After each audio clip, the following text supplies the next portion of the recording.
কালকে সন্দীপ ঘোষ অ্যারেস্ট হওয়ার পর সারা রাত মশা মেরেছে। দেখ কেমন লাগে, সারা জীবন সবার মশা হয়ে প্রত্যেক গরিবের শরীরে বসে তার রক্তগুলো চুষে খেয়েছিস, দেখ কেমন লাগে। এইবার হবে লড়াই। শোনো, আমি আমার মতামত বলবো আমার চ্যানেলের মাধ্যমে। আমি বলবো অভয়া আজকে 1% হলেও সে জাস্টিস পেয়েছে আমার চোখে। অনেকে বারবার প্রত্যেকটা জায়গায় বলছে এটা কিন্তু অভয়া জাস্টিস পায়নি, এটা যে আর্থিক দুর্নীতির কারণে সন্দীপ ঘোষ অ্যাটাক মানে করেছে, সন্দীপ ঘোষকে অ্যারেস্ট করেছে। আজকে অভয়ার যদি এই বলিদান না থাকতো, এই আজকে অভয়া কাণ্ডটা সত্যি সেইভাবে অস্বাভাবিকভাবে ওর মা বাবা যদি না প্রোটেস্ট করতো, আজকের দিনে সন্দীপ ঘোষ কখনোই সিবিআইয়ের ওই নিজাম প্যালেসে রাত কাটাতো না। মশার কামড়ে সারা রাত ওখানে জেগে কাটাতো না। এই প্রথম জেল হেফাজতে রয়েছে এই সন্দীপ ঘোষ, এই প্রথম উনি জেলের হাওয়া খেয়েছেন। কারণ এতদিন যত রকমের নোংরামি কাজ করে গেছে, যত রকমের দুর্নীতি করে গেছে, সব কিছুর জন্যে আমাদের সিএম দিদি তাকে বাঁচিয়ে নিয়েছে। শেষ রক্ষা আর হলো না এই অভয়ার অভিশাপে। এই অভয়া সেদিন দেখেছিল, তুমি এই যে সন্দীপ ঘোষ অভয়ার ওপরে অত্যাচার হতে দেখার পরেও মুখ বন্ধ করেছিল। কাল রাতে কান্নাকাটি করছিল যখনই অভয়াকে নিয়ে কথা হয়েছে। কেন কান্নাকাটি করছিল, কিসের কারণে কান্নাকাটি করছিল? কারণ ওর বিবেক দংশাচ্ছে। যখন সিবিআই অ্যারেস্ট করছে তার আগে বলেছে যে তুমি তোমার বাড়ির লোকের সাথে কথা বলে নাও এবং বাড়ির লোককে জানাও। বাড়ির লোককে ফোন করার একটা ওনাকে অধিকার দিয়েছেন এবং সেই বাড়ির লোককে ফোন করার পর একটাই কথা বলেছে, আমার আইনজ্ঞকে খবর দাও, আমার আইনজীবীকে খবর দাও। আর কথা বলেছে সন্দীপ ঘোষের স্ত্রীর সাথে। দেখো, আমরা এটা শুনেছি যখন সন্দীপ ঘোষ কেমন মানুষ, এই প্রিন্সিপাল কেমন মানুষ, আরজি করে এই প্রিন্সিপাল কেমন, যখন আমরা সবাই খুঁজতে বেরিয়েছে তখন খোঁজ করে পেয়েছে এই সন্দীপ ঘোষ একটা নিষ্ঠুর নির্মম নির্দয় প্রকৃতির মানুষ। পাপের ঘোড়া পূর্ণ হলে তার মৃত্যু অনিবার্য। পাপ কখনোই বাপকে ছাড়ে না, এটা মাথায় রাখবে। পাপের বিচার হবেই হবে, দুদিন আগে বা দুদিন পরে। পাপের বিচার আটকাতে কেউ পারবে না, পাপের বিচার হতেই হবে। কারণ পাপ পরিপূর্ণ হয়ে গেলে তার বিচার হবে না, তাহলে তো আমাদের মানে সব কিছু রসাতলে চলে যেত। আজকে যেমন আরজি করটা সন্দীপ ঘোষ নিজের সম্পত্তি করে নিয়েছিল, সরকারি সম্পত্তিকে নিজের করে নিয়েছে, তেমনি আমাদের সিএমও এই পশ্চিমবঙ্গ রাজ্যটাকে ওনার নিজস্ব সম্পত্তি করে নিয়েছে। এটাও মনে হচ্ছে যেন ওনার 14 পুরুষ ওনাকে দলিল লিখিত করে দিয়েছে, পশ্চিমবঙ্গটাই ওনার। উনি এখানকার সিএম না, উনি এখানকারই পশ্চিমবঙ্গের প্রধানমন্ত্রী হয়ে বসে আছেন। এই পশ্চিমবঙ্গ রাজ্য থেকে ওনাকে পৃথিবীর কেউ টলাতে পারবে না, সরাতে পারবে না। সেই কারণে উনি গুন্ডা পুষে রেখেছেন, চারিদিকে দিকে গুন্ডাগার্দি ছড়িয়ে রেখেছেন। দেখো, পাপ পূর্ণ হলেই সেই পাপের ঘোড়া ফাটবে, যেটা ফেটেছে। আর এই ফাটানোর জন্যে অভয়া সাহায্য করেছে। তাই আমি বলবো অভয়া 1% হলেও জাস্টিস পেয়েছে। আজকে প্রত্যেকটা স্টুডেন্টরা তাদের কাজ ছেড়ে 22-23 ঘন্টা ধরে রাস্তায় বসে রয়েছে, ওই লালবাজার থানার সামনে বসে রয়েছে। কেন লালবাজারের সামনে বসে আছে? কেন লালবাজারে ওখানে সবাই শুধু ডাক্তাররা ধর্নায় বসেছে, একটাই স্টুডেন্ট ডাক্তাররা ধর্নায় বসেছে, তাদের একটাই চাওয়া, একটাই পাওয়া, শুধু বিনীত গোয়েলের সাথে তারা দেখা করতে চেয়েছিল, কথা বলতে চেয়েছিল এবং তাদের সুরক্ষা ব্যবস্থা কেমন হচ্ছে বা অভয়াকে কেন সুরক্ষা দিতে পারেনি সেই প্রশ্ন করতে চেয়েছিল, সুষ্ঠুভাবে এবং ভদ্রভাবে। ফুল নিয়ে গিয়ে, ওনারা তো গুলি নিয়ে গিয়ে, বন্দুক নিয়ে গিয়ে কলার ধরে সবাইকে ভয় দেখিয়ে দেখিয়ে থামাতে চায়। কিন্তু ডাক্তাররা তাদের পরিভাষায় অস্ত্র নয়, ফুল নিয়ে গিয়ে তাকে তার নিষ্কর্মতা, সে যে কতটা নিষ্কর্ম, সে যে একটা অভয়ার মৃত্যুকাণ্ডটাকে যে প্রমাণগুলো, সে একজন পুলিশ কমিশনার হওয়ার পরও সে তার দায়িত্ব সঠিকভাবে পালন করতে পারেনি। সেইটার জন্যে তাকে ফুল দিয়ে অভ্যর্থনা জানানোর জন্যে সেখানে পৌঁছেছিল। কিন্তু ডাক্তারদের দেখে তো ভয় পেয়ে গেছে, ভয় পেয়ে এমন লোহার ব্যারিকেড করেছে রে বাবা রে বাবা। এইরকমভাবে যদি অভয়াকে একটুখানি ব্যারিকেড করে দিত, এরকম করে যদি অভয়াকে একটু মানে এই ফিতে দিয়ে যদি ওর ওই জায়গাটাকে একটু ব্যারিকেড করতো, বা ওই দিনের ওই সেমিনার রুমটাকে যদি সিল করে দিত, যেভাবে ওনার নিজেকে বাঁচানোর জন্য যেভাবে সিল করেছে, সেইভাবে যদি একটু সিল করতো, আজকে অভয়ার যে যত প্রমাণ যেগুলো সিবিআইয়ের হাতে পড়া দরকার ছিল, সেই প্রমাণগুলো লোপাট হতো না। আজকে একটা মৃত্যু রহস্য সেটা বের করতে পারলো না, তার জন্যে 5 দিনের মধ্যে সিবিআইকে আনতে হলো। কারণ এরা তো শুধু প্রমাণ লোপাট করার জন্য বসেছিল, এরা প্রমাণ রাখার জন্য না। যেখানেই দেখছে একটা প্রমাণ আসছে, একটা প্রমাণ পাওয়া যাচ্ছে, তাতে করে সেই প্রমাণটা ওখান থেকে সরিয়ে দাও, ওখান থেকে মুছে দাও, ওই ওয়াল ভেঙে দাও, ওই ঘর উড়িয়ে দাও, ওই জিনিসপত্র সরিয়ে দাও। যাদের প্রমাণ রক্ষা করার দরকার তারাই গিয়ে প্রমাণগুলোকে মুছে দিচ্ছে। তাহলে অভয়া বিচার পাবে তো পাবে, কোথায় গিয়ে পাবে? সেই কারণে আজকে এই বিনীত গোয়েলের সামনে, মানে বিনীত গোয়েলের সাথে এই জুনিয়র ডাক্তাররা জাস্ট একটু দেখা করতে চেয়েছিল, কথা বলতে চেয়েছিল। সেই কারণে যে অত বড় একটা ব্যারিকেড করে যেভাবে নিজেকে প্রোটেকশন দিচ্ছিল, তাহলে উনি উনাকে এত প্রোটেকশন দিতে এত ব্যস্ত, উনি সাধারণ জনগণকে কী করে প্রোটেকশন দেবে? ওনাকে তো ওই চেয়ারটায় রাখা হয়েছেই সাধারণ মানুষকে প্রোটেক্ট করার জন্যে, সাধারণ মানুষকে নিরাপত্তা দেওয়ার জন্য, সাধারণ মানুষকে বাঁচানোর জন্য। উনি নিজেকে নিজেকে বাঁচানোর জন্য উনি এত ব্যস্ত, উনি সাধারণ মানুষকে বাঁচাবে কী করে? এত ভয়। যাই হোক, শেষমেশ আমাদের স্টুডেন্টরাই তাদের কথা শুনতে বাধ্য করালো, এবং তারাও নিরুপায় হয়ে আমাদের যারা সারা রাত ধরে সেখানে অপেক্ষা করেছিল যে এই বিনীত গোয়েলের সঙ্গে কথা না বলে তারাও তাদের কর্মে ফিরবে না, এবং তারা সেই কাজের সার্থক, তারা যে করেছে সেই কাজটা যে জয় করেছে, সেটা সত্যি দেখার মতো, চোখের জল ধরে রাখার মতো না। আমরা তো ফিল করি, অন্তর থেকে ফিল করি।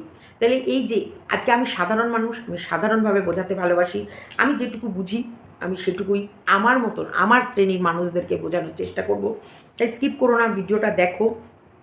আজকে অভয়া আমার নিজস্ব মতামতে একটুখানি 1% হলেও একটু হলেও বিচার পেয়েছে। কারণ ও যেই দপ্তরে কাজ করতো সেখানে এত বড় দুর্নীতি চলতো, যেটা অভয়ার কারণ নেই আজকে বাইরে এসেছে। তো সেখানে একজনকে যখন ধরা হয়েছে, একজন না, কালকে 4 জনকে গ্রেপ্তার করা হয়েছে। ধীরে ধীরে পুরো বিষয়গুলোকেই গ্রেপ্তার করা হবে, আর সব্বার কাছ থেকেই সমস্তটাই উগলানো করানো হবে। আর আমাদের আশা উগলাবেও। আমাদের সিএম দিদির পালানোর কোনো রাস্তা নেই। শুরু থেকেই যদি উনি সত্যি এটার ভিতরে আমাদের মতন মানে মর্মিতা বা দেখাতো, তাহলে হয়তো আজকে এই রূপটা দেখতে পেত না। কারণ ওনার নৃশংসতা, ওনার বর্বরতা অভয়ার মৃত্যুকাণ্ডের দ্বিতীয় দিন থেকেই শুরু হয়ে গেছিলো। ওনার দ্বিতীয় দিনের রূপেই ওনার কন্যাশ্রী যেদিনকে উদযাপন করছিল, এবং সেখানে বক্তৃতা দিতে গিয়ে উনি যে 2-1টা ভুলভাল ভাষণ দিয়ে ফেলেছেন, যেটা একদমই অনুচিত কাজ। আর একজন সিএম কথা বলার আগে অনেকবার ভেবে কথা বলা উচিত। কোথায় বলছি, কি বলছি, সেই কথাটা কতদূর যেতে পারে, কী রূপ নিতে পারে, অবশ্যই ভাবা উচিত। আজকে যার হাতে আমাদের রাজ্যের দায়িত্ব দিয়ে দিয়েছি, সে আজকে এই রাজ্যটাকে তার নিজস্ব সম্পত্তি করে নিয়েছে। যেমন সন্দীপ রায় আরজি করটা ওনার সম্পত্তি, তেমনি পশ্চিমবঙ্গটা আমাদের দিদির সম্পত্তি। ব্যাস, আর আমরা এখানকার চাকর বাকর। পাবলিকের জোর, এই পাবলিক যেমন বর্ষাতেও পারে, এই পাবলিক টেনে নামাতেও পারে। এই পাবলিককে যদি তোমরা দুর্বল ভেবেছো, বিশাল ভুল করবে। এই পাবলিকের একটা ভোট নিয়েই তবেই ওই সিংহাসনটায় গিয়ে বসো।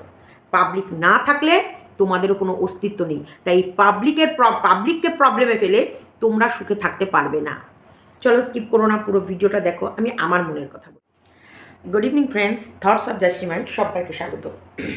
আজকে আমরা এই অভয়াকাণ্ডে বা আমাদের ঘরের মেয়ে তিলোত্তমা, আমাদের প্রত্যেকটা মেয়ের নিরাপত্তার জন্য যে আজকে ছাত্র, ডাক্তাররা, সাধারণ মানুষ, সরকারি কর্মচারী, মানে যারা সাধারণ চাকরি করে, সেই সমস্ত মানুষ পথে নেমেছে। কেন বলো তো?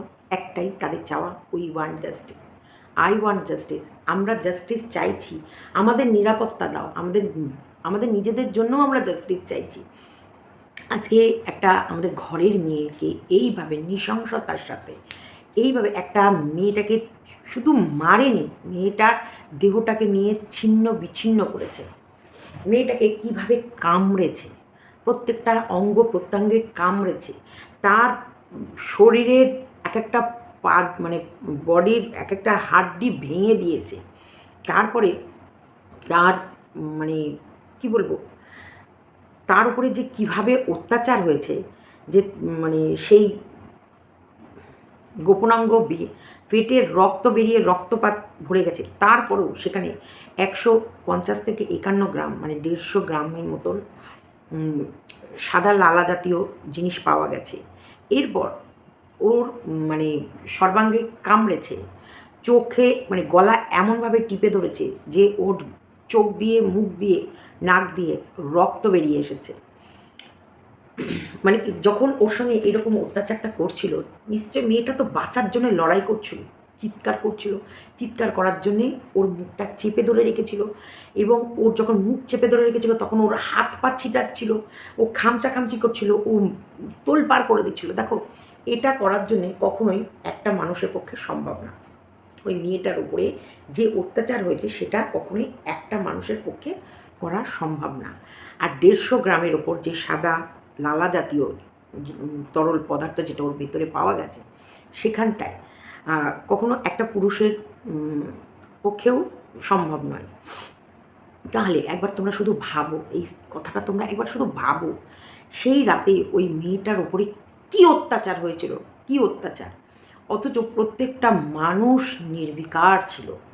পরের দিনও যখন মেয়েটিকে দেখার পর শুধু টুকি মারছে, দেখছে, আর চারিদিক থেকে শুধু প্ল্যানিং চলছিল। দেখো, আমরা আবেগে কাঁদছি, আমরা আবেগে মানে কী করে হলো, একটা হসপিটালে একটা কর্মরত মেয়ে, সে যেই হসপিটালে সে চাকরি করে, সেই হসপিটালে সে বিশ্রাম নিতে গিয়ে যে মেয়েটা রেজিস্ট্রারি খাতাতে আছে, যে মেয়েটাকে টানা 36 ঘন্টা ডিউটি করানো হচ্ছিল, তারপরে 36 ঘন্টা ডিউটি করার পর সেই মেয়েটি যখন বিশ্রাম নিতে গেছে, সেই মেয়েটিকে চিরনিদ্রায় শুয়ে দেওয়া হয়েছে।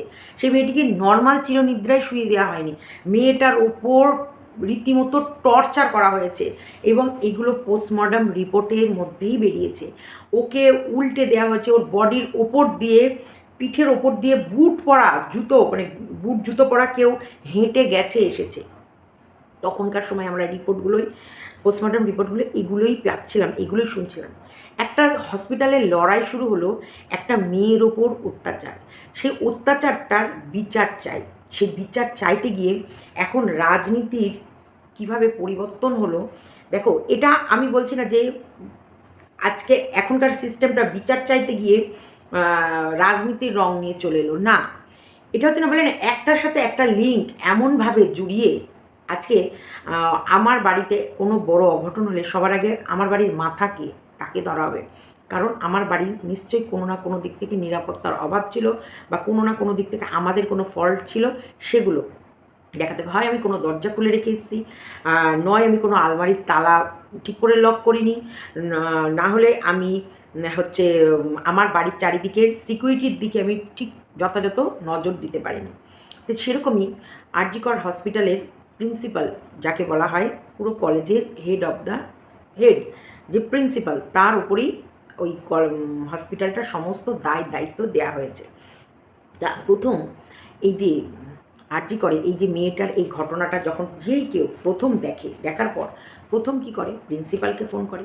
হসপিটালে কেউ না কেউ দেখেছে, এক জুনিয়র ডাক্তার দেখে সে তো ভয়ে থরবর করে কেঁপে, সে কী করবে, একটা তার প্রিন্সিপালকেই ফোন করবে, বা সে তার ওপরের মানুষকে ফোন করলো, সে তার ওপরের মানুষকে ফোন করলো। এই করতে করতে একটার পর একটা ফোন করে মানুষ জানতে পারবে। প্রথম জানলো কে, হসপিটালের প্রিন্সিপাল, এই সন্দীপ ঘোষ। এবার সন্দীপ ঘোষকেই তো প্রশ্ন করা হবে যে আপনার হসপিটালে এত বড় একটা কাণ্ড হয়ে গেল, সেই সব নিশ্চয়ই সিসিটিভি ফুটেজ থাকবে, মেয়েটি কোথায় ছিল, কখন ছিল। দেখো, আমরা জানি প্রত্যেকটা হসপিটাল, এখন তো রেস্টুরেন্টে খেতে যাবা, রেস্টুরেন্টের বাইরেও একটা সিসিটিভি ক্যামেরা লাগানো, ভেতরেও, এবং কে কোথায় বসে কী খাচ্ছে সেটাও, সমস্ত জায়গায় সিসিটিভি ক্যামেরা। আর হসপিটাল মানে হসপিটালের মতো জায়গা, সেখানটায় তো আরও বেশি কড়া নিরাপত্তা থাকবে, তাই না? তো সেই হিসেবেই প্রিন্সিপালকে খবর।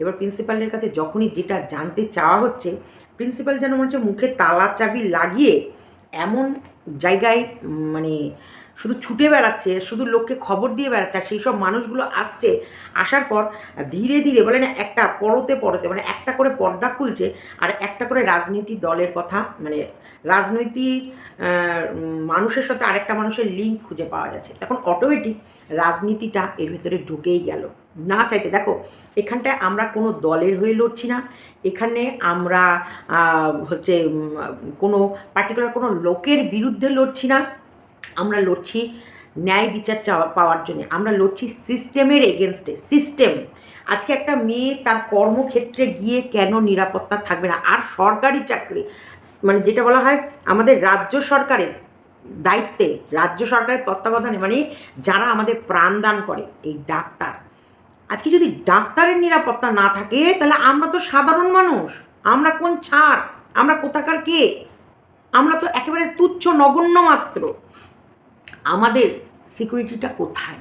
এই লড়াইটা, এইটা নিয়েই আজকের এই তিলোত্তমা অভয়াকাণ্ডর এই লড়াই। শুধু এটা আজকে শুধু তিলোত্তমা বা অভয়াকাণ্ড নয়, আজকে ওর সাথে জড়িয়ে আছে আমাদের বহু ঘরের মায়েরা, বোনেরা, মেয়েরা, বাবারা, কাকারা, দাদারা, ভাইয়েরা।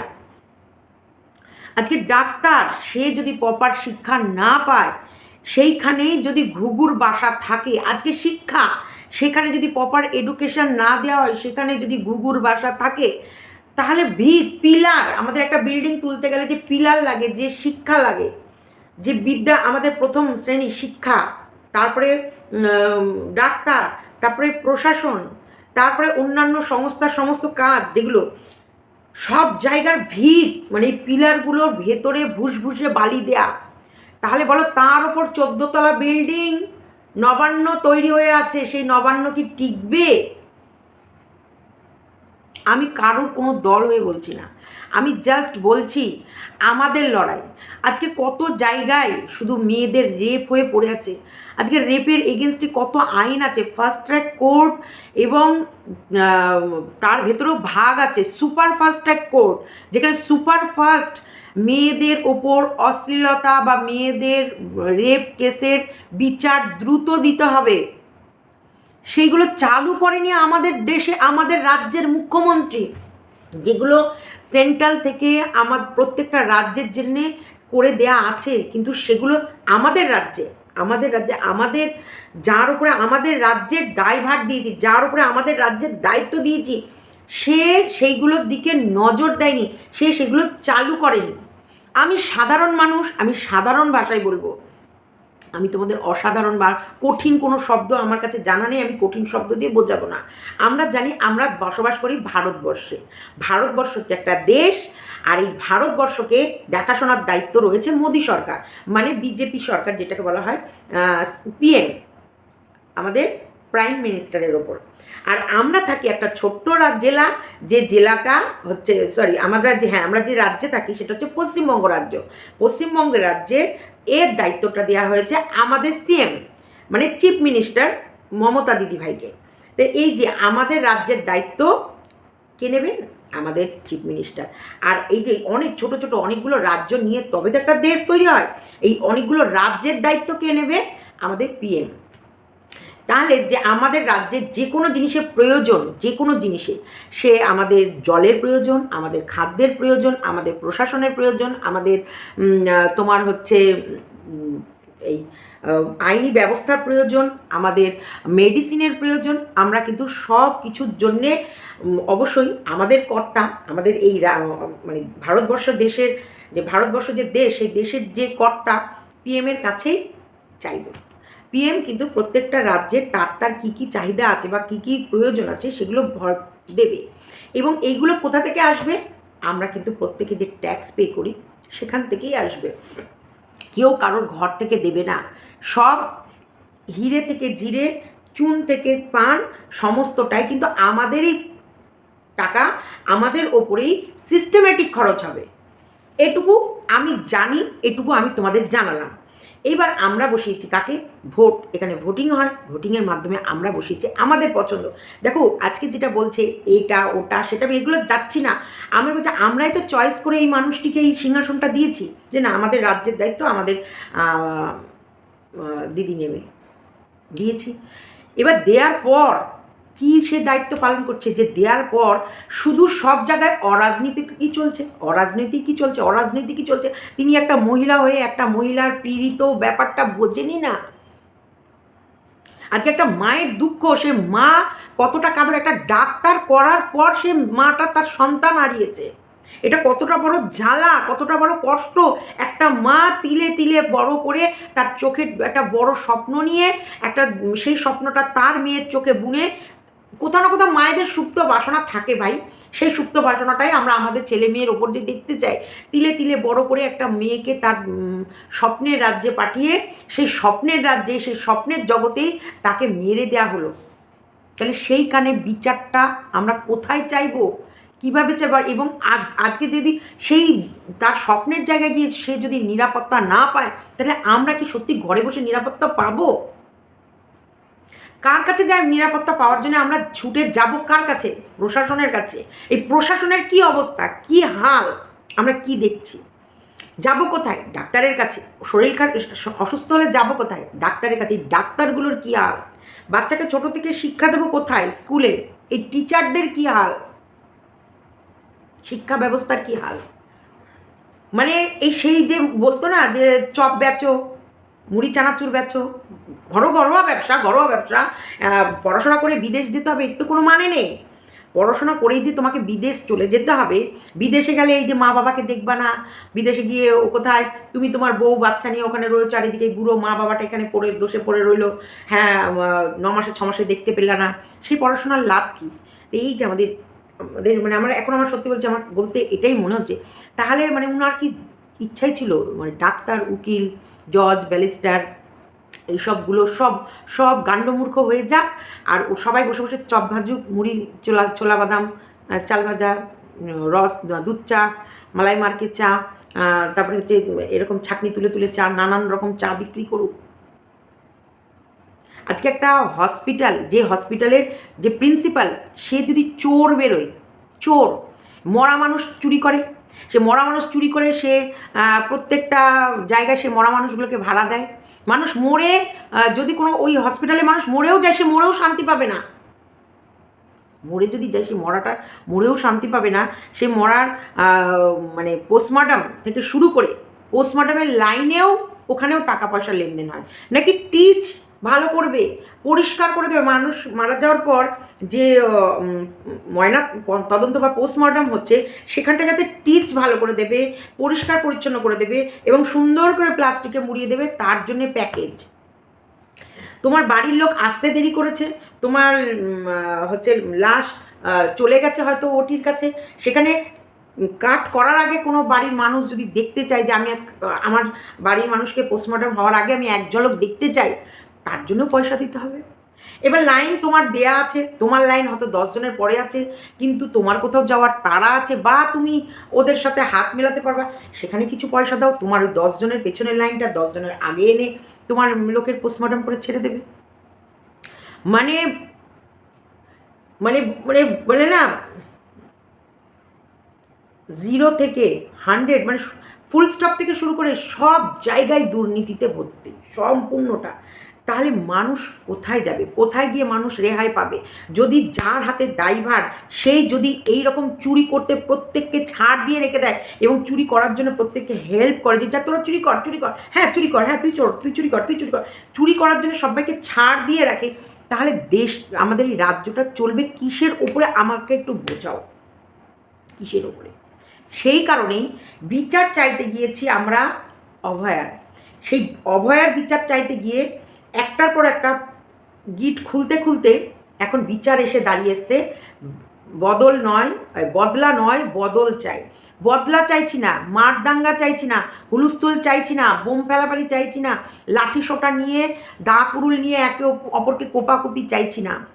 যেমন আমাদের চয়েসে তুমি বসেছো, আমাদের চয়েসে তুমি নেমে যাও, আর নাহলে বিচার দাও যে তুমি এই সিংহাসনে বসে থাকাকালীন কি করে এই এত কিছু ভুল হয়, আর এত কিছু সিস্টেম খারাপ কি করে হয়, আর তাহলে তুমি কি করছো ওখানে বসে? যদি সম্পূর্ণ সিস্টেমই খারাপ থাকে, তাহলে তুমি সেই সিস্টেমটা চালানোর দায়িত্বটা কেন নিয়েছো? ব্যাস এইটুকু, আমি এটুকু বুঝলাম, এটুকুই তোমাদের বললাম।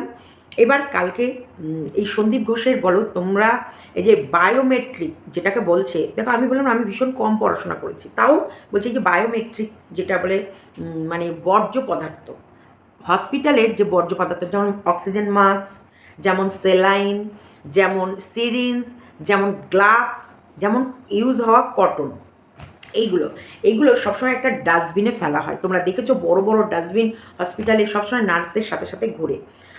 তো ওই যখনই ওরা যে কোনো জিনিস ইউজ করে আর ওই ডাস্টবিনে ফেলে দেয়, তো সেগুলোই প্লাস্টিক মুড়িয়ে সেগুলো পাচার হয় বাংলাদেশে। সেখানেও বাংলাদেশি মানুষের সাথে একটা লেনদেন চলে এই সন্দীপ ঘোষের। এমনকি এক্সপায়ার হয়ে যাওয়া মেডিসিন, যে মেডিসিনগুলো এক্সপায়ার হয়ে গেছে, সেই মেডিসিনগুলো ওই বিপ্লব সিং এবং সুমন, যতদূর সম্ভব সুমন হাজরা, এরকম এরা ছিল এই এই ডিপার্টমেন্টটা দেখার।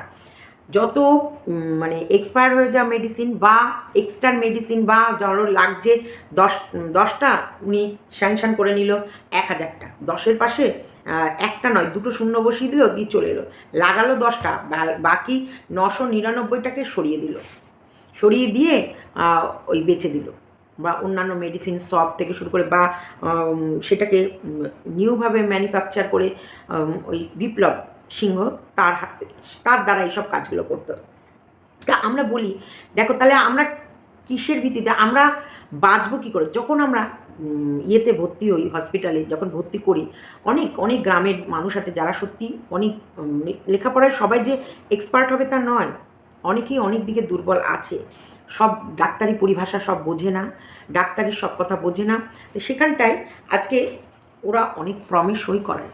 আমি বলছি শুভকেই যখন আমি কেবিসিতে ভর্তি করেছি, তখন আমাকে অনেক অনেক পেপারে সই করানো হয়েছে, যেগুলোই তোমার বন্ডেও আছে যে তোমার পেশেন্টকে আইসিইউতে ভর্তি করো। এবার আইসিইউতে ভর্তি করার ক্ষমতা সবসময় সবার থাকে না, গেলেই যে আইসিইউতে ভর্তি করতে পারবে সেই সময় ক্ষমতা থাকে না। আর সরকারি কোটায় আইসিইউ তুমি জীবনেও ফাঁকা পাবে না। তোমাকে আইসিইউ যদি ভর্তি করতে হয় তাহলে তোমাকে ওই পয়সার বিনিময়ে যে আইসিইউগুলো হবে সেগুলো তুমি পাবে। আর তুমি যদি স্বাস্থ্যসাথী কার্ডের সরকারি কোটার কোনো আইসিইউতে যেতে চাও, কোনো দিন ও সবসময় রিজার্ভ, সবসময় ভর্তি। এবার আইসিইউতে ভর্তি করো, সেই সময় সবার অর্থনৈতিক কন্ডিশন নাও থাকতে পারে, তাহলে আমরা পেশেন্ট ভর্তি নেবো না, আপনাকে বন্ডে সই করতে হবে। এবার এরকম ধরো বন্ডের সই অনেকেই করে দিয়ে আসে। সেখান থেকে পেশেন্টকে নিয়ে গিয়ে ধরো এবার তুমি পেশেন্টের হসপিটালে ভর্তি করলে তুমি হয় বাইরে অপেক্ষা করছো, নয় পেশেন্টের কাছে অপেক্ষা করছো, বা কিছু কোনো সময় টয়লেটে যেতে পারো, বা কোনো সময় তোমার পেশেন্টের ওষুধের ভেতরেই এমন কিছু দিল ওরা যে সেই সময় তোমার পেশেন্টের কোনো শারীরিক কন্ডিশন হয়তো বাড়াবাড়ি হলো, তখন ওরা আইসিইউতে নিয়ে যেতে পারে, অপারেশন থিয়েটারে নিয়ে যেতে পারে, বা এটা করতে হতে পারে। অনেক রকম পদ্ধতি আছে ভাই। তখন কার কোনো অর্গান বের করে নেবে দেহ থেকে, কিডনি হয়তো বের করে নিল, দুটো কিডনি আছে, একটা বের করে নিল আর একটা ইয়ে করে দিল, বললো ওর ওখানে স্টোন হয়েছিল বা এটা হয়েছিল ওটা হয়েছিল। তুমি ধরবা তো ধরবা, কাকে ধরবা, কোথায় ধরবা? যেখানটায় মেন হেড অফিস, সেখানে যদি তুমি কোনো দরখাস্ত লিখে জমা দাও, সেই দরখাস্ত কোথা থেকে কোথায়, তারপরে দেখবো পেশেন্ট নিয়ে বাড়ি আসতে পারলাম না, মাঝ রাস্তায় আমি পেশেন্ট আর পেশেন্টের গার্জেন দুজনেই গায়েব হয়ে গেল। এরকম সিস্টেম এসেছে, আসতে চলেছে, যদি আমরা অতি সত্বর এই সিস্টেমকে না ভেঙে দিই। এই বর্তমানে আমরা যে সিস্টেমের মধ্যে দাঁড়িয়ে আছি, সেই সিস্টেমকে যদি আমরা না ভাঙি, তাহলে তোমার বাড়ির ভেতরে ঢুকবে মানুষ, বাড়ির ভেতরে ঢুকবে, তুমি কাকে বলবে, কোথায় গিয়ে তুমি অভিযোগ দায়ের করবে, যেখানে গিয়ে অভিযোগটা করবে সেখান থেকে যার নামে করেছো তার কাছে চলে যাবে, সে দলবল নিয়ে এসে রাতের মধ্যে তোমাকে এরকম করে চুরি মেরে গায়েব করে দেবে না কিনা কোনো জানো না। সবাই বাচ্চা কাচ্চা নিয়ে সংসার, সবাই তার প্রাণটা সকলের কাছে প্রিয়। আজকে তুমি অভিযোগ দায়ের করতে গেলে, কালকে দেখলাম আমার মেয়ে কোনো অফিসিয়ালি কাজে যাচ্ছে, আমার মেয়েকে টার্গেট করে রাখলো, মাঝপথে মেয়ে তুলে নিয়ে চলে গেল। বা আজকে তুমি অভিযোগ দায়ের করবে, কালকে তোমার ছেলে অফিস যাচ্ছে, কারণ ওদের নজর থাকবে, ওদের এরকম ছাপোষা গুন্ডা কীভাবে হসপিটালে, এই যে আক্তার আলী নাকি যেন একজন আছেন, যে যেভাবে তর্ক করছিলেন হসপিটালে, উনি হচ্ছে দেহরক্ষী সন্দীপ ঘোষ ছিল না বলে, মানে উনি চারিদিকে সিএমকে ফোন করেন, সিএম দিদি আমাকে সিএম দিদি নিয়োগ করেছে, যা বলার ওনাকে বলেন, সিএমকে ফোন করে।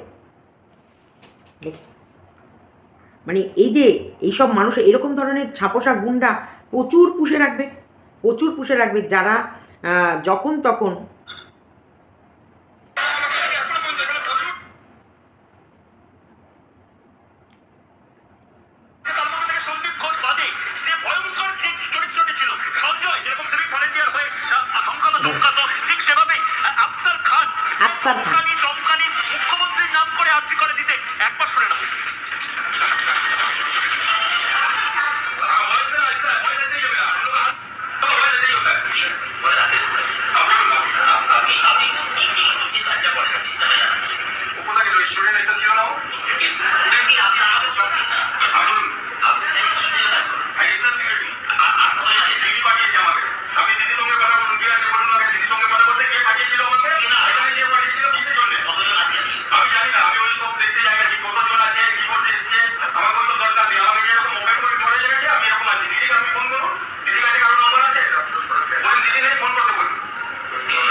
ভয়েস ऐसा ही मेरा। তাহলে ভাবো এই রকম গুন্ডা যদি ওনারা এইভাবে পুষে রাখেন, নিশ্চয়ই ওনার এরিয়ায় উনি পুষে রেখেছেন, এখানকার এরিয়ার যে যারা ওনার ছাপোষা থাকবে তারাও যে এরকম পুষে রাখবে না তার কি মানে আছে? আর পুষে রাখেনি তারই বা কী মানে আছে? যখনই দেখলাম বেরোলাম নেই, এক ছবলে ছবি হয়ে টাঙানো হয়ে গেল। এই যে এই রকম দুর্নীতি, এই রকম অরাজনৈতিক কাজ চললে তাহলে সিস্টেমটাকেই তো পাল্টাতে হবে। তা আজকে আমি বলবো অভয়ার, এই যে সন্দীপ ঘোষ অ্যারেস্ট হয়ে অভয়ার বিচার পায়নি, এটা বলতে চাইছে। আমি বলবো অভয়ার 1% হলেও বিচার পেয়েছে। এটা আমার মতামত। কারণ আজকে অভয়ার এই বলিদান, অভয়ার যেই মৃত্যু, সেটা জায়া হয়নি, সেটা বেকার যায়নি। আজকে ওই মৃত্যুর রহস্য ছেদ করতে করতে, ওই মৃত্যুর রহস্য পরত খুলতে খুলতে কিন্তু এইরকম একটা ক্রিমিনাল আমাদের হাতে ধরা পড়েছে, যে মানুষের মরদেহ থেকে শুরু করে, যে বর্জ্য পদার্থ থেকে শুরু করে, যে পার্কিং থেকে শুরু করে, যে ক্যান্টিন থেকে শুরু করে, যে মেডিসিন থেকে শুরু করে প্রত্যেকটা জিনিস উনি বিক্রি করে খেত। আরজি করটা সরকারি হসপিটাল নয়, মনে হচ্ছে অলিখিত বলে, অলিখিতভাবে উনি ওখানকার হেড হয়ে আছেন। তো এই যে সন্দীপ ঘোষ কালকে অ্যারেস্ট হওয়ার পর কেমন কাটালো রাত, সেটা তো আমাদের সকলের জানার ইচ্ছা। সারা রাত মশার কামড়ে কাটিয়েছে। মশার কামড় খেয়ে রাত কেটেছে এবং ওনাকে অ্যারেস্ট করার সাথে সাথেই 3খানা ডাক্তার এনে ওনার মেডিকেল চেক আপ হয়েছে, যেটা সাধারণভাবে প্রত্যেকটা যাকেই অ্যারেস্ট করা হয় তাকে আগে মেডিকেল চেক আপ করানো হয় যে তার শারীরিক কন্ডিশন কেমন। তাই সেই সার্টিফিকেট এসেছেন, উনি একদম ওকে আছে। এবং ওইখানকার মানে নিজাম প্যালেসের কাছাকাছি নিকটবর্তী যে হসপিটাল, সেখান থেকে ডাক্তার আনা হয়েছিল, 3খানা ডাক্তার আনা হয়েছে এবং নিজাম প্যালেসেই রাত কাটানো হয়েছে, যেটা হচ্ছে সিবিআইয়ের কাস্টাডি। এটা কিন্তু সিবিআইয়ের নিজস্ব লক আপ, সেখানেই রাখা হয়েছিল আমাদের সন্দীপ ঘোষকে। বাড়িতে তাকে করার, কাস্টাডিতে নেওয়ার আগে বাড়িতে ফোন করার একটা ওনাকে চান্স দেওয়া হয়েছিল এবং উনি বাড়িতে ফোন করে ওনার স্ত্রীকে, ওনার লয়ারকে খবর দিতে বলে এবং রাতের বেলায় সেভাবে কিছু খাবার খায়নি। যখনই অভয়ার কথা জিজ্ঞেস করা ছিল, উনি খুব কান্নাকাটি করছিলেন, মনের দিক থেকে ভেঙে পড়েছেন, কারণ আর কিছু নেই। প্রথম যে একটা ডোন্ট কেয়ার ব্যাপারটা ছিল, সেই ডোন্ট কেয়ার ব্যাপারটা ওনার ভেতর থেকে সেভাবে আর কাজ করছে না। বুঝতে পারছে যে সিএমের গদি হয়তো থাকবে না, তাহলে আমাকে বাঁচাবে তো বাঁচাবে, কে বাঁচাবে? তাহলে এইখানে তার অবস্থা ভীষণই খারাপ। সকালে 1 কাপ চা জলখাবার দেওয়া হয়েছে, 1 কাপ চা জলখাবার খাওয়ার পর আবার কিছু সময়ের জিজ্ঞাসাবাদ, তারপর আবার এখন নিয়ে চলে গেছে হাইকোর্টে। অবশ্যই কোর্টে পেশ করবে বা অন্য কোনো জায়গায় নিয়ে গিয়ে জিজ্ঞাসাবাদ করছে। সন্দীপ ঘোষকে হাইকোর্টের এক বিচারপতি একবার বলেছিল যে আপনি প্রভাবশালী লোক, আপনাকে সচরাচর কেউ ধরবে না, আর আপনাকে ধরলে নিশ্চয়ই সরকার আপনাকে বাঁচাবে, সরকার আপনার জন্য কিছু না কিছু নিরাপত্তা দেবে। এই যে সত্যি এরকম মর্মান্তিক অবস্থা। আজকে একজনকে অ্যারেস্ট করার পর এইবার বলে না, একটা পিলার নড়ানো গেছে পর অভিক দে, মনে আছে সে লাল জামা পরে ঘুরে বেড়াচ্ছিল, সেই অভিক দে অ্যাকচুয়ালি চারিদিকের পরিস্থিতি অবজারভেশন করছিল, মানে দেখছিল পরিস্থিতি কেমন, আর যেগুলো সুবোধ, যেগুলো বলা যেতে পারে প্রমাণ, ওই প্রমাণগুলো লোপাট করার জন্য এসেছিল। আর আরেকটা জিনিস, ও এই দিকের পরিস্থিতি দেখার পর ওর কলেজে, বর্ধমান কলেজে, মেডিকেল কলেজে, সেখানে গিয়ে প্রত্যেকটা মানুষকে বলছিল না আমি গেছিলাম তো, আমি দেখে এসেছি, নিজের চোখে দেখে এসেছি, ওটা রেপ না, ওটা হচ্ছে সুসাইড, ওটাকে এরকম করছে, 2 দিন পর সব ঠিক হয়ে যাবে, ওটা এমন বড় কিছু না, এরকম করে ওখানকার মেডিকেল স্টুডেন্টদের বোঝানোর চেষ্টা করেছিলেন। যেটা দেখো, ওই যে বলে না, ধামা চাপা কিছুই দেওয়া যায় না, ধীরে ধীরে সকলের কাছে সব কিছুই পরিষ্কার হয়ে যায়, আর হয়ে যাচ্ছেও। এখন কিন্তু আজকের এই বর্তমান ডেটে সবার চোখের সামনে সব কিছু পরিষ্কার। আচ্ছা, বিনীত গোয়েলকে কেন এই ডাক্তার স্টুডেন্টরা তার পদত্যাগ চাইছে? কেন চাইছে যে আপনি প্রশাসন হয়ে যখন একটা মেয়ের প্রমাণ লোপাট করার জন্য এইভাবে অরাজনৈতিক কাজগুলোকে আপনি সায় দিয়েছেন, আপনার ওই চেয়ারটায় বসার যোগ্য নয়। আমাদের সিএমকে বলা হচ্ছে পদত্যাগ কেন বলা হচ্ছে? যে জায়গাটা সিএমকে বসানো হয়েছে সেই জায়গাটার কদর সিএম করতে পারলো না, যাদেরকে সিএমের রক্ষা করা কথা তাদেরকে রক্ষা করতে পারলো না। রক্ষা তো করেনি, সেই ভক্ষক হয়ে তাদেরকে যারা মেরেছে তাদেরকে বাঁচানোর জন্যে যে মরেছে তাকে ধামাচাপা দিচ্ছে।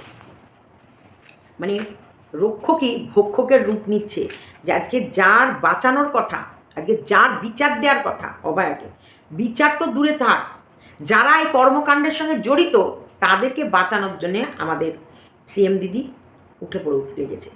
সেই কারণে তারও পদত্যাগ চাই, এই দাবিতেই আজকে রাস্তায় মানুষ নেমেছে। সবাই পাগল, সবাই উন্মাদ। আজকে একটা মেয়ে তার কর্মের জায়গায় সে সিকিওর নয়, তাহলে আমাদের ঘরের মেয়েরা বাইরে কি করে সিকিওর থাকবে? সাধারণ থেকে সাধারণ ঘরে কোন জঙ্গলে মেয়েদের ভোগ করছে, মেরে ফেলে কোনায় কোনায় দেশের, মানে আমাদের এই রাজ্যের কন্যারে কন্যারে গুন্ডা তৈরি হচ্ছে। মানে এদের হাতে পড়াশোনার অবস্থা তো একেবারে শেষ করে দিয়েছে, বই না ধরিয়ে একটা করে সেই বন্দুক ধরিয়ে দিচ্ছে, এমন অবস্থা। বইয়ের বদলে বন্দুক নাও, আর বেশি কথা বললে ঢিঁচকাও করে গুলি করে দাও। এই দেশে এসে, এই রাজ্যে এসে আমরা আটকেছি। পরিবর্তন তো ভাই দরকার, কারণ আমরা শান্তিশীল মানুষ, আমরা এই শিক্ষায় বড় হইনি, এই শিক্ষা আমরা আমাদের ছেলে মেয়েকে দিইনি। উনি যে রাজ্য তৈরি করতে চাইছেন সেই রাজ্য তৈরি করা সম্ভব নয়, তাই প্রত্যেকটা মানুষ আজকে প্রতিবাদে নেমেছে। আমরা সাধারণ মানুষ, আমরা সাধারণভাবে বাঁচব, আমরা সাধারণ থাকতে চাই। আপনার মতন এরকম দুর্নীতি দুনিয়াতে আমরা বসবাস করব না, আর আমাদের দুনিয়াকে আপনাকে দুর্নীতি করতে দেব না। আপনি আপনার পথ দেখুন। এই কারণে বিনীত গোয়েলের ওখানেও প্রত্যেকটা স্টুডেন্ট একটাই চিৎকার, একটাই দাবি, আপনি এই চেয়ারটায় বসে থাকার পরেও একটা মেয়ের নিরাপত্তা পেল না কেন? যেভাবে সিসিটিভি ক্যামেরার বিল আমাদের সেন্ট্রাল থেকে পাস হয়ে এখানে আসে, যেভাবে যত টাকা স্যাংশন হয়ে এসেছে তার এক অংশ খরচ করেনি। দেখো, আমি গান্ডমূর্খর মতন, মানে আমি আমার কথা, আমি আমার চিন্তা,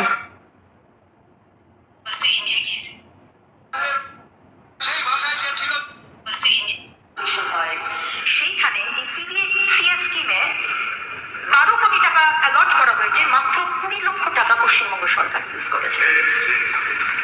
স্যার, এবার দেখি আমাদের ভারতীয় ন্যায় সংহিতা এবং ভারতীয় ন্যায় সুরক্ষা সংহিতা কি বলছে।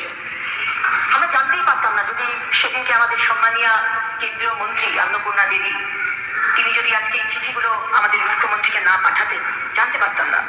সেখানে বলা হচ্ছে, যেটা 1 জুলাই 2024 লাগু হয়েছে, punishment for rape on a women under 16 years will be rigorous imprisonment for not less than 20 years and may extend up to life imprisonment and fine. Under 12 years, again, with fine and death penalty অব্দি যেতে পারে। Gang rape, same, with fine and death penalty. Gang rape under 18 years and under 16 years, যেটা আগে life imprisonment ছিল, এখন সেটা death penalty অব্দি যেতে পারে। তাহলে আলাদা করে এই বিলটা আমার কি মানে স্যার? 1 মাস আগে যেটা সারা দেশ যে আইনকে ফলো করছে, আবার নতুন করে কি আইন পাস করার জন্য এই আইনটা আনা হলো স্যার? শুধু তাই নয়, আমার আগে বক্তাও শিক্ষাদিও বলেছেন যে আজকে fast track special court, fast track court and fast track special কোর্টের মধ্যে ডিফারেন্স আছে। ফাস্ট ট্র্যাক কোর্টে অনেক রকমের কেসেস যায়, কিন্তু ফাস্ট ট্র্যাক স্পেশাল কোর্টে শুধু রেপ, শুধু পক্সো, যেটা নিয়ে আজকে আমরা ডিসকাস করছি, সেটা বলা হয়েছিল 21 খানা করা হবে, তার মাত্র 6টা হয়েছে স্যার। বাকি 17টা করতে বলা হয়েছিল, 6টা মাত্র হয়েছে, 11টা কিন্তু এখনো হয়নি স্যার। কেন বলুন তো? আজকে বলা হয়েছিল একটি উইমেন হেল্পলাইন নাম্বার কেন্দ্র সরকার বলেছে এবং রাজ্য সরকার বলেছিল, ইচ্ছে প্রকাশ করেছিল, আমরা করতে চাই এই ফাস্ট ট্র্যাক স্পেশাল কোর্ট, এই উইমেন্স হেল্পলাইন নাম্বার 181 আজ অব্দি হয়নি স্যার। আমরা জানি prevention is better than cure. আজকে হেল্পলাইন নাম্বার, আজকে রাস্তার লাইট, সিসিটিভি, এগুলো যদি করা যেত তহবিলের টাকা ইউজ করে, তাহলে অনেকটা আমরা হয়তো অনেক অভয়াকে প্রোটেক্ট করতে পারতাম স্যার। স্যার, আমাদের রাজ্যে আইন আছে, আইনের শেষে আদালতও আছে স্যার, কিন্তু তার মাঝে আইনের প্রয়োগটা নেই স্যার। আর আমাদের রাজ্যে মাননীয় মুখ্যমন্ত্রীর রাজত্বে এখানে যে আইনের শাসন, সেটা তো আমরা বারবার বলেছি এবং আমি জানি সবাই সহমত হবে। এই বিলে বলা হচ্ছে স্যার, তাহলে বুঝতে পারছো? বুঝতে পারলে?